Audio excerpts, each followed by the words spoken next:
site as her new homepage. It's pretty sweet. Not only the different commands, she even wrote her own like neofetch alternative, and then she deployed it on hackclub.app, which is a tilde server that's designed and built by hack clubbers. Like one of the challenges a lot of teenagers run into is it's very easy to find free front-end hosting. There is like no free back-end hosting available anymore. Like they used to use Heroku, but like that they've shut down their free plan. So hack clubbers have rented like do you know how much RAM is in it?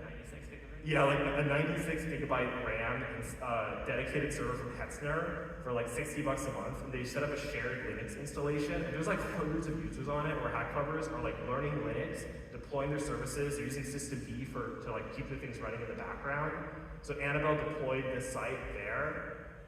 And then with the grant challenges I mentioned, these are the U-Ship, We-Ship grants we run, where we put out these project challenges out to teenagers and say, hey, if you build X, hack club will give you resources to do Y. The reason why we do this is because we've noticed that by far the most effective thing to help a young person who's like kind of on the edge and trying to get started with making code and writing projects is help them build something they're proud of. And somehow, like, I mean, as all of us know, if you want to be a developer, probably the thing that matters more than anything else is actually making things. And yet somehow in most computing classes, that's not prioritized.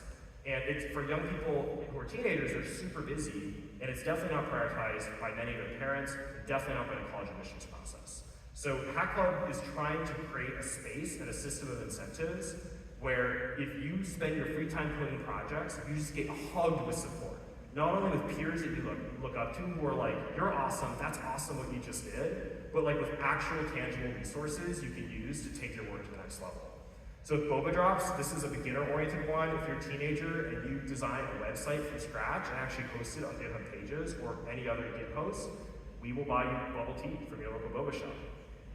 Because that is an essential coding tool you need. Onboard is a PCB grants program. We actually collaborate with Steve Wozniak from Apple on this, where if you're a teenager, you're age 18 or under anywhere in the world, if you design a printed circuit board from scratch and publish it open source, and you have to use a piece of open source software to do it, like KiCad, we will give you a $100 grant to actually get your printed circuit board manufactured. We funded over 600 teenagers, almost all of whom are making printed circuit boards for the first time, and that's enough for like 2 to 4 design iterations of most board types. HackPad is super cool, it just launched.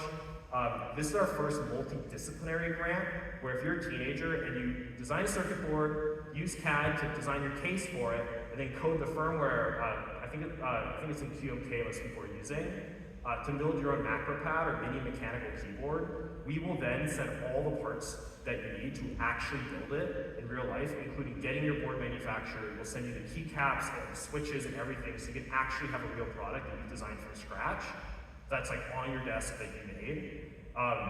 This is another one of these programs called Retrospect. How many of you got started programming DOS? So a lot of hack clubbers love what they call retro computing. With Retrospect, if you're a teenager, the framing is programming is too easy today. You want to learn what it was like back when it was harder to program.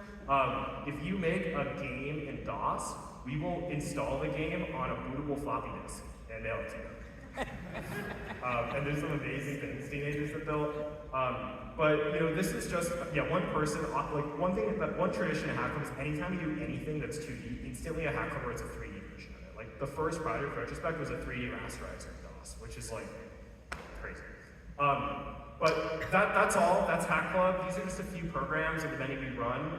We're a small operation. We're a small team. And really, like, all of us have had our lives, like, very positively changed by open source and by coding and by making things and, like, finding this path.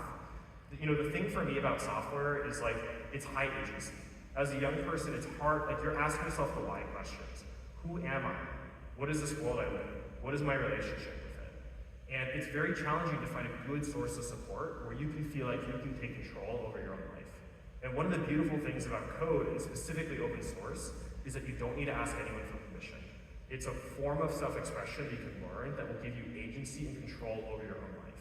And it's something that you can take control of today. Like you don't need, if you probably have a computer at home, you don't need a lot of resources, and it's something that's highly socially good with other people now. One of the reasons why we're excited to be here is that many of you are the heroes of hack climbers. Like, you work on open source software that they use every day. An ask to all of you is that if you make a piece of open source software, or you know someone who does, please help connect them with us. We run Zoom sessions with hack clubbers where they talk with people that make software that they use. They're really inspiring. It's an hour-long commitment. One of the biggest challenges hack clubbers run into is finding venues for their events. If you happen to work at a company that has an office they can use as a venue, we have hack clubbers in 119 countries trying to organize hackathons right now. If you know anyone that would care about this, wants to support the work, we're all donation funded, please help us get connected. But most importantly, the number one piece of feedback we get when we ask hack clubbers is that they wish they knew about hack club earlier. Many teenagers find out about us when they're 17, and they only have one more year before they're not eligible anymore, because we're only 13 to 18. So any teenagers you know in your life, please help share hack club with them. Please help spread the good word, and please help us reach more young folks. Thank you all so much, and thanks for having us. It's really an honor to be here.